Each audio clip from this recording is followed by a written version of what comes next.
Hey, what's up, guys? You're probably wondering why I'm so dressed up. I have my jazz band pictures today for college, so that would be the reason.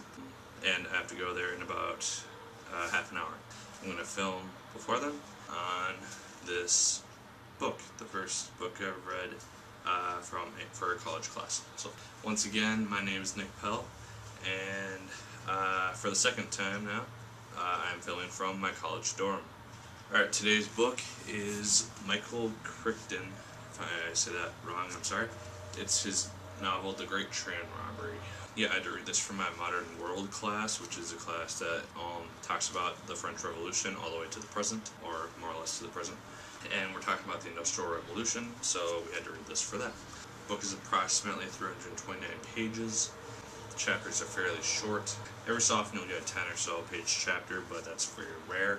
And all the chapters go by pretty quickly, and the book is also split into 5 parts. Yep, let's begin. First off, you have the book's main title character, well, not title character, but you have the book's main character. His name is Edward Pierce. Mr. Pierce, he is basically the mastermind behind the whole Great Train Robbery. He recruits all of the members who commit the crime, and is through his, I guess, wills, you could say, that the crime occurs. One thing that's a really good advantage that he has is that he's able to socialize with just about any type of social class. He can get along with the poor people, and he can get along with the richest of the rich. That's one advantage that he uses in order to gain information and ultimately to commit the train robbery crime. Next up is basically his right-hand man, Robert Iger. He is a master of making replica keys, which is why Pierce needs him for the robbery. Yeah, he's one of the main characters in the book. He's not the most important character. I would say Pierce is probably the most important character, but their ways of thinking kind of contradict each other at some points in the novel in terms of how to do things. Next up is Miriam. She is Pierce's mistress.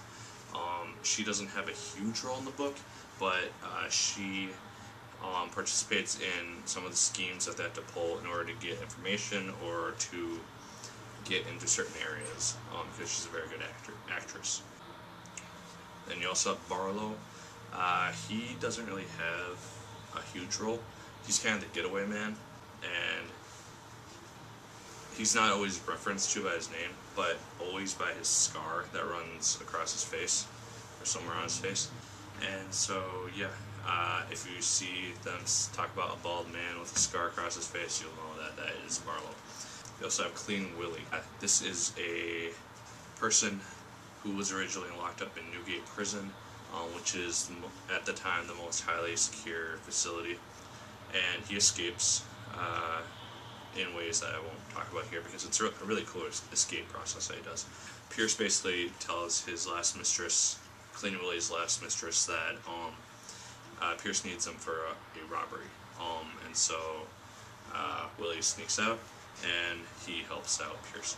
And the reason that Pierce needs Clean Willie is because Clean Willie has the ability to sneak into very small spaces that people normally would not be able to do this, and it's explained in the novel more so than what I'm going to talk about. Then you also have Burgess. He is a policeman whose salary is very, very, very, very little compared to everyone else, and for this reason, he's able to be bribed by Pierce and his lackeys, and he helps them with the crime, and is kind of the inside man on the whole thing. He can update them on things that are happening and other jibber jabber and whatnot. So his role becomes very important.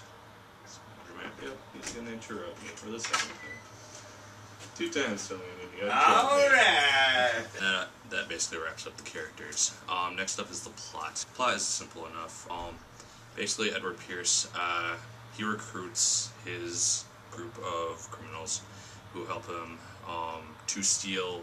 It's 2 safes worth of gold bricks, which are being shipped out to aid the effort in the Crimean War, which is taking place at the same time as the plot. First half of the book basically consists of Pierce assembling his team and then also finding the 4 keys needed to open the safes. After that, it's basically figuring out how to sneak onto the train, steal the gold, and then get away.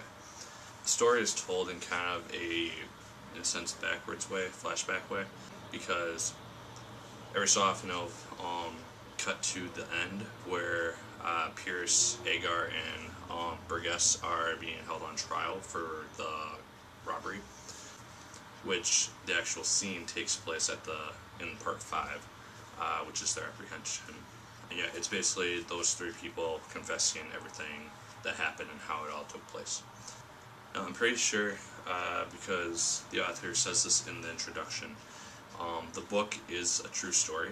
It's based on a true story, because the court documents are what he bases the whole book on. He might have put a little part here or there, but I think for the most part it is based on a true story, because I'm pretty sure this act did actually occur.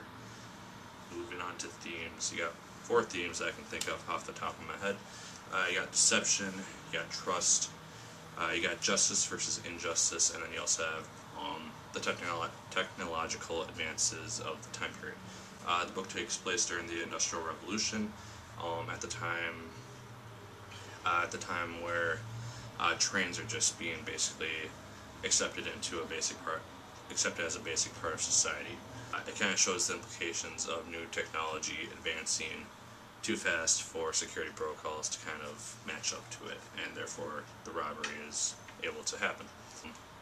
Yeah, read the book, know that those 4 are themes that occur in it. I'm sure there are many more themes that you could think of, but those are 4 off the top of my head, because I finished this about 3 days ago. Alright, last part is enjoyment. I very much enjoyed this book. I found the story very compelling. It went very quickly for me, despite it being over 300 pages. I read it in less than a week, and I loved basically every part of it. The nice thing for me is that I'm a history major at the moment, so and it does have some history references, which is really nice. So I enjoyed that. Like I said, the chapters are very short, so they go very quickly, and it's really easy to get caught up in the story and race through about 100 pages in 2 hours, which is really, really cool. Almost all the characters add something to the story. It would not be as complete without the set characters that are involved. The themes all add something and are integrated into the story very well. And yeah, it's basically a classic as far as I can tell.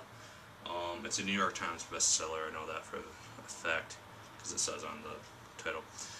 And as far as I know, it's based on a true story. So yeah, that is my review. If you enjoyed it, subscribe, like, favorite, comment, all that gibberish and whatnot. And yeah, that is the first book review that I'm doing from college. I have about 5 more that I'll be doing throughout the semester. As always, my name is Nick Pell, and also keep on reading.